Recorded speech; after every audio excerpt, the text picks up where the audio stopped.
Assalamualaikum warahmatullahi wabarakatuh. Hari ini kita akan membahas mengenai manusia purba di Indonesia.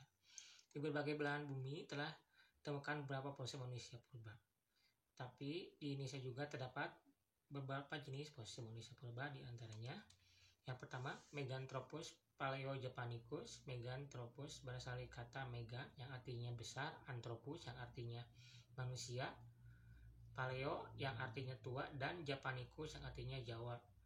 Dinamakan Japanicus bukan berarti mereka dulu ngomongnya pakai bahasa Jawa, tapi berasal dari Pulau Jawa, ditemukan di Pulau Jawa atau tepatnya di Jawa Tengah oleh G.H.R. Ripon Koikswold pada tahun 1936 sampai 1941. Yang kedua, Picanthropus mojokensis. Nah, sekarang ada kategori yang kedua, yaitu Picanthropus mojokensis. Ini diambil dari kata Pithekus yang artinya kera, dan Anthropus yang artinya manusia. Karena ditemukan di Mojokerto, Jawa Timur, jadi dinamakannya mojokensis. Kalau di tinggi badannya sekitar 2 meter, di atas 2 meter tingginya, mereka cuma kisaran 160 sampai 1 meter. Fosil purba ini juga ditemukan oleh von Koikswold yang pada tahun 1936. Menurut para ahli, fosil Picanthropus mojokensis ini diyakini paling tua usianya.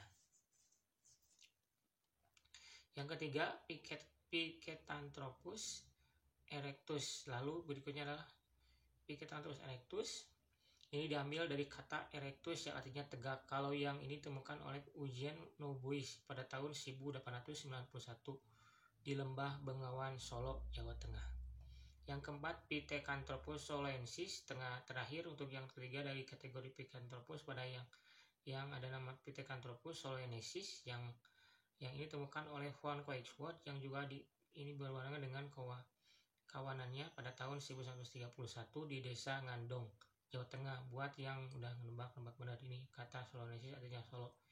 Yang jadi kalau diartikan Picanthropus soloensis adalah manusia kera berbadan tegak dari Solo. Yang kelima, Homo wajangkensis. Kali ini kita masuk kategori ketiga di ini. Kategori Homo yang artinya manusia, jadi sebutannya bukan manusia kera lagi ya. Yang pertama, ada Homo wajangkensis yang artinya manusia dari wajak. Ini karena fosilnya ditemukan di daerah Wajak, Jawa Timur oleh von Weissoten pada tahun 1889. Fun fact, fosil Homo wajangkensis ini merupakan fosil pertama yang ditemukan di daerah Asia. Yang keenam, Homo floresiensis. Lalu yang kedua adalah Homo floresiensis yang artinya manusia dari Flores. Ini karena fosil ditemukan di Pulau Flores, Nusa Tenggara oleh Peter Brown pada tahun 2002. Jadi masih agak baru ya, dibandingkan dengan yang lainnya. Penemuannya sempat jadi obrolan juga bagi para ahli karena dibilang biasa jadi Homo floresiensis inilah yang merupakan nenek moyang orang Indonesia. Tapi uniknya beberapa ahli menyebut fosil ini sebagai manusia hobbit karena tingginya cuma sekitar 1 meter saja. Yang ketujuh, Homo soloensis. Yang ketiga ada yang namanya Homo soloensis yang artinya manusia dari Solo.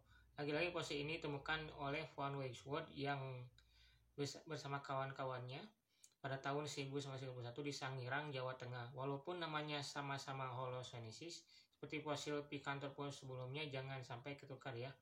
Karena keduanya ditemukan di tempat yang berbeda dan memiliki ciri yang berbeda juga. Homo sapiens, dan yang terakhir adalah Homo sapiens yang artinya manusia cerdas atau bijaksana. Ini diambil dari kata sapiens yang artinya bijaksana, hayu. Udah bisa nebak kalau belum? Kalau kira-kira temuan fosilnya siapa? Benar banget. Guys, fosil Homo sapiens ini ditemukan oleh von Koikswold juga dan kawan-kawan pada tahun 1931 sampai 1934. Untuk Homo sapiens ini sebenarnya kategori umumnya itu guys, yaitu Homo soloensis, wajangkensis, dan floresiensis. Termasuk sebagai Homo sapiens juga. Hanya saja masing-masing memiliki ciri khas sendiri.